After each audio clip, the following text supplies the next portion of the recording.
Барлықтарыңызға қайырлы күн, құрметті көрермендер. Сіздермен Жансұлу, менің каналыма қош келдіңіздер. Бүгін сіздерге небәрі жарты сағаттың ішінде құрамына ешқандай ашытқы қосылмаған, дәмі өте дәмді болып шығатын әрі үлпілдек бауырсақтардың рецептін ұсынамын. Видеоны соңына дейін қарап, менімен бірге болыңыздар. Ендеше кеттік. Алдымен айранға ас содасын салып, көпіргенше жақсылап араластырамыз.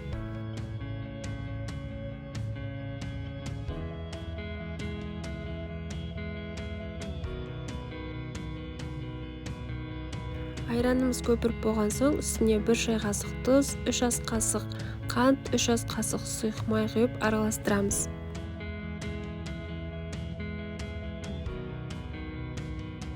Барлығын араластырып болған соң, ұнды аз-аздан сала отырып, жұмсақ етіп қамыр илейміз. Алдағы шығатын видео рецепттерді жіберіп алмау үшін менің каналыма тіркеліп қоюды ұмытпаңыздар.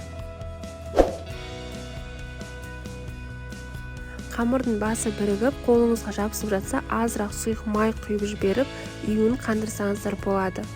Қамырдың бетін жауып, жарты сағатқа бөлме температурасында қалдырамыз. Жарты сағат тынып тұрған қамырды алып, мен 2 бөлікке бөлдім. Бір бөлігін жайып пісіріп аламын, екінші бөлігін холодильникке бетін жауып салып қоямын. Оны да дәл солай 24 сағаттың ішінде свежий етіп пісіріп алуға болады.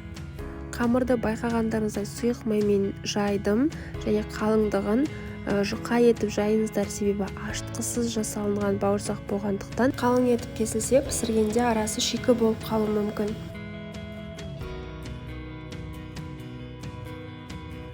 Бауырсақтарды қызып тұрған майға салып, екі шеті қызарғанша ұнатып пісіріп аламыз.